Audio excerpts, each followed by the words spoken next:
कहानी रेगिस्तान का रहस्य। कहानी शुरू होती है।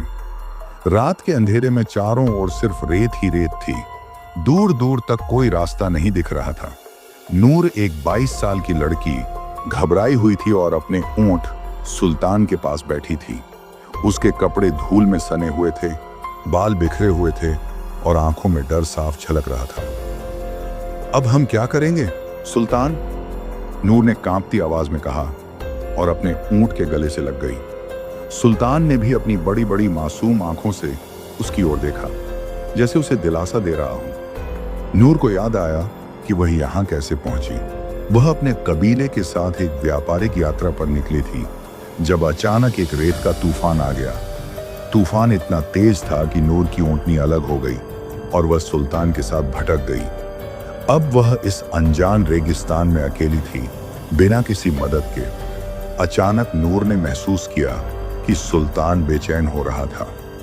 वह अपने पैरों से जमीन खोदने की कोशिश कर रहा था। नूर ने गौर किया तो देखा कि रेत के नीचे कुछ हलचल थी। उसके दिल की धड़कन तेज हो गई। यह क्या हो सकता है?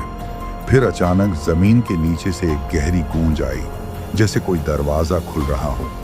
नूर और सुल्तान पीछे हट गए। कुछ ही क्षणों में रेत के नीचे एक सीढ़ी दिखाई दी जो अंधेरे में कहीं गहराई तक जाती थी। नूर ने सुल्तान की ओर देखा, जैसे उससे इजाजत मांग रही हो, लेकिन सुल्तान पहले ही उस सीढ़ी की ओर बढ़ गया था। शायद यही एक रास्ता है, नूर ने खुद को समझाया और हिम्मत जुटाकर नीचे उतरने लगी। सीढ़ियां बहुत पुरानी थीं और धीरे धीरे ठंडी होती जा रही थी। कुछ देर बाद नूर एक विशाल कक्ष में पहुंची। वहां चारों ओर दीवारों पर नक्काशी बनी हुई थी और बीच में एक पत्थर की मेज रखी थी जिस पर एक पुराना कागज और एक तांबे का दीपक रखा था। नूर ने धीरे धीरे कागज उठाया और पढ़ने लगी। यदि तुम यहां तक आ गई हो तो इसका मतलब है कि रेगिस्तान ने तुम्हें स्वीकार कर लिया है। लेकिन यदि तुम बाहर निकलना चाहती हो तो तुम्हें 3 सवालों के जवाब देने होंगे। अगर सही जवाब दिया तो रेगिस्तान तुम्हें मुक्त कर देगा, लेकिन यदि गलत जवाब दिया तो तुम भी इसी रेत का हिस्सा बन जाओगी। नूर के हाथ कांपने लगे। सुल्तान, अब क्या करें? लेकिन फिर उसने खुद को संभाला। उसे अपनी जान बचानी थी। नूर ने कुछ देर सोची और बोली, ठीक है, मैं सवाल का जवाब दूंगी। ठीक है, ये तुम्हारा पहला सवाल। अगर तुम्हारे पास पानी नहीं है और तुम प्यास से मर रही हो, लेकिन तुम्हारे पास एक बीज है, तो तुम क्या करोगी?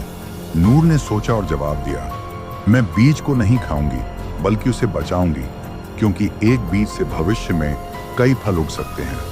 अचानक दीवार पर बनी एक नक्काशी चमक उठी और आवाज आया कि सही जवाब है। दूसरा सवाल, अगर तुम्हें एक अनजान रास्ता दिखे और कोई तुम्हें रोके कि वह खतरनाक है, तो क्या तुम आगे बढ़ोगी? नूर ने गहरी सांस ली और कहा, अगर मैं वहीं रुक गई तो मैं कभी नहीं जान पाऊंगी कि वह रास्ता सच में खतरनाक है या नहीं, इसलिए मैं आगे बढ़ूंगी। दीवार पर एक और नक्काशी चमकी और फिर से आवाज आया, यह भी सही जवाब है। तीसरा और सबसे कठिन सवाल, यदि तुम्हें बाहर निकलने के लिए अपने सबसे प्रिय को छोड़ना पड़े तो क्या तुम जाओगी? नूर का दिल धड़क उठा। उसने तुरंत सुल्तान की ओर देखा और बोली, मैं बाहर जाऊं या ना जाऊं, मैं इसे नहीं छोड़ सकती हूं। ये मेरी परिवार का एक हिस्सा है। नहीं, मैं इसे छोड़ नहीं सकती। तभी एक हंसने की आवाज आने लगी और आवाज आया कि यही तुम्हारे तीसरे सवाल का जवाब था। तभी पूरा कमरा रोशनी से भर गया। नूर ने आंखें बंद कर लीं और जब खोली तो वह फिर से उसी रेगिस्तान में थी, लेकिन इस बार एक कारवां उसकी ओर बढ़ रहा था। वह बच गई थी। नूर ने सुल्तान को गले लगा लिया और मुस्कुराई। अब वह जान चुकी थी कि सच्ची हिम्मत और प्यार से कोई भी मुश्किल पार की जा सकती है। अगर आपको यह कहानी पसंद आई हो तो लाइक और कमेंट जरूर करें और ऐसी ही और कहानियों के लिए हमारे चैनल को सब्सक्राइब करना ना भूलें।